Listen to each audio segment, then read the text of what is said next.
আমাৰ EMCLA সকলৰ দৰমহা 30% আমি কমাই লোৱা যাব। আজি সিদ্ধান্ত হৈ গ'ল।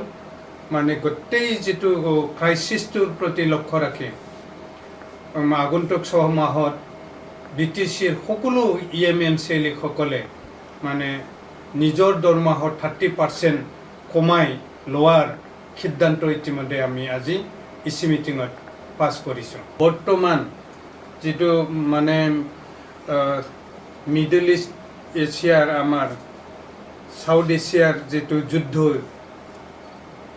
আমেৰিকা, ইৰাণ আৰু ইজৰাইলৰ মাজত যিটো যুদ্ধ লাগি আছে, যিটো হৰমুজ ষ্ট্ৰেইটৰ যিখিনি আমাৰ গেছ তেল টেংকাৰবিলাক আহি আছিল, সেইটো বন্ধ হোৱাৰ ফলত যি মানে আৰ্থিক সংকট দেখা দিছে, যিটো ক্ৰাইচিছ পেট্ৰল ডিজেল বা গেছৰ যিটো ক্ৰাইচিছ হ'ল, সেইবিলাক ক্ৰাইচিছ হোৱাৰ পিছত যিটো মানে হেৰিটোৰ অভাৱনীয়ভাৱে আমাৰ বস্তু বাহানিৰ দাম বৃদ্ধি হ'ল।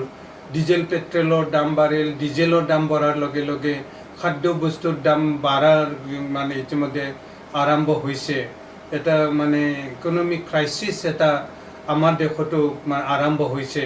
তাৰ প্ৰতি লক্ষ্য ৰাখি আমাৰ BTC চৰকাৰে আজিৰ কেবিনেট বৈঠক EC মিটিঙৰ সিদ্ধান্ত লোৱা হ'ল যে অহা 6 মাহত আমাৰ EMCLA সকলৰ দৰমহা 30% আমি কমাই লোৱা যাব।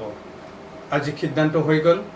মানে গোটেই যিটো ক্ৰাইচিছটোৰ প্ৰতি লক্ষ্য ৰাখি আগন্তুক 6 মাহত BTCৰ সকলো EMCLA সকলে মানে নিজৰ দৰমহাৰ 30% কমাই লোৱাৰ সিদ্ধান্ত ইতিমধ্যে আমি আজি EC মিটিঙত পাছ কৰিছোঁ।